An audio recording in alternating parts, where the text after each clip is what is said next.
హైదరాబాద్ లో free launching పేరుతో భారీ మోసం బయటపడింది. బషీర్బాగ్ లోని సిసిఎస్ ముందు ఆర్చే వెంచర్స్ బాధితులు ఆందోళనకు దిగారు. నారాయణ ఖేడ్, ఘట్కేసర్, పఠాన్చెరు, కర్తనూర్ ప్రాంతాలలో అపార్ట్మెంట్స్, ఫార్మ్ ల్యాండ్ పేరిట ఆర్చే వెంచర్స్ ప్రముఖులతో ప్రకటనలు చేశారు. 2020లో ఒక్కొక్కరు 20 లక్షల నుంచి 50 లక్షల వరకు కట్టామన్నారు బాధితులు. 4 ఏళ్లు గడుస్తున్నా ఇప్పటి వరకు ఎలాంటి నిర్మాణాలు చేపట్టలేదన్నారు. గట్టిగా అడిగితే చెక్కులు ఇచ్చారని అవి బౌన్స్ అయ్యాయని తెలిపారు. సిసిఎస్ పోలీసులకు ఫిర్యాదు చేశామన్నారు బాధితులు. ఇక ప్రభుత్వం స్పందించి న్యాయం చేయాలన్నారు బాధితులు.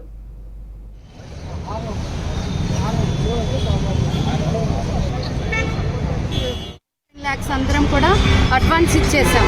మరి మాకు నమ్మకం ఎలా అంటే వితిన్ 2 to 3 months సుధారాణి గారు ఏమన్నారంటే వితిన్ 2 to 3 months మేము అన్ని పర్మిషన్స్ తీసుకొస్తాము. మేము వర్క్ స్టార్ట్ చేసిన తర్వాతనే, పర్మిషన్ వచ్చిన తర్వాతనే మీరు రిమైనింగ్ డబ్బులు అన్నీ ఇవ్వాలి. అంటే కన్స్ట్రక్షన్కి బిఫోర్ ప్రీ లాంచ్ ఆఫర్ కాబట్టి ముందే డబ్బులు అన్నీ ఇవ్వాలి అన్నారు. అలా 1 year తర్వాత హెచ్ఎండిఏ పర్మిషన్ వచ్చిన తర్వాతనే మేమందరం కూడా ఇక్కడ ఉన్న వాళ్ళని నేనైతే 30 lakhs కట్టానండి. ఇక్కడ ఉన్న వాళ్ళందరూ కూడా 30 to 45 lakhs వాళ్ళ అపార్ట్మెంట్ యొక్క స్క్వేర్ ఫీట్ ఏరియాని బట్టి మొత్తం పే చేయడం జరిగింది. ఇక మరి వర్క్ స్టార్ట్ అవుతుందా లేదా అని ఇక్కడ దాదాపు నేనేమో వరంగల్ నుండి మేము వరంగల్ నుండి తీసుకున్నాము. మిగిలిన వాళ్ళు ఇక్కడ ఉన్న వాళ్ళు హైదరాబాద్ నుండి కూడా తీసుకున్నారు. కాబట్టి వాళ్ళు ఎప్పుడు ఫీల్డ్ మీదకి వెళ్ళడము, ఏం జరుగుతోంది, వర్క్ జరగట్లేదు, అసలు బేస్మెంట్ కాదు కదా పిల్లర్లు కూడా తీయలేదు. మరి ఎందుకు జరగట్లేదు అంటే వాళ్ళు ఎప్పటికేవో ఒక సాకులు. 2020లో కోవిడ్ తర్వాత ఇది స్టార్ట్ అయింది. తర్వాత ఏమన్నారంటే ధరణి వెబ్సైట్కి అన్నీ అప్డేట్ చేస్తున్నారు కదా, అక్కడ కొంత ప్రాబ్లం వస్తుంది పర్మిషన్ రావడానికి, పర్మిషన్ వచ్చినాక చేస్తామన్నారు.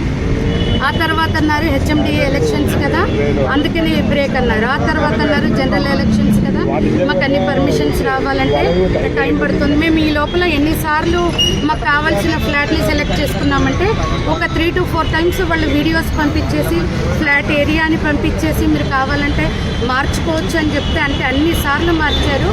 ఫైనల్గా రెరా నుండి కూడా తీసుకొస్తామన్నారు. మేమందరం కూడా డబ్బులు కట్టేసాం. మరి ఆ అబ్బాయి బయటికి ఎంటేస్తున్నాడు సార్. నన్ను పెట్టే బాధ అంతెంత కాదు మా కూతురు.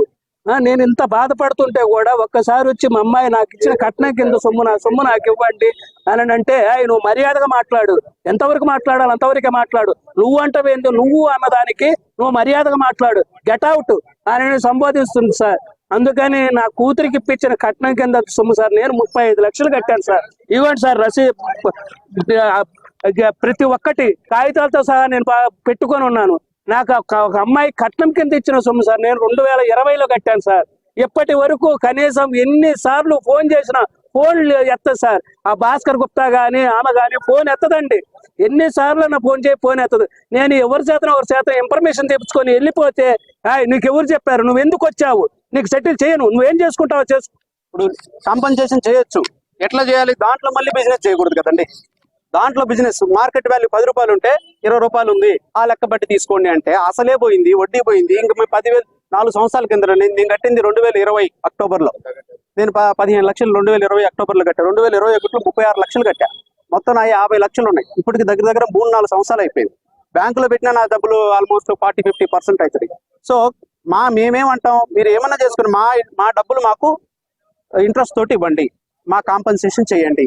పొలం ఏదన్నా పొలం ఇచ్చేటప్పుడు కూడా అక్కడ మార్కెట్ రేటుకి ఇవ్వండి, డబల్ ఇవ్వద్దు అనేది మా సబ్జెక్ట్. కానీ మీటింగ్లకి రావట్లేదు, చెప్తే వినట్లేదు. ఇదిగో అదిగో అని చెక్కులు ఇవ్వటం.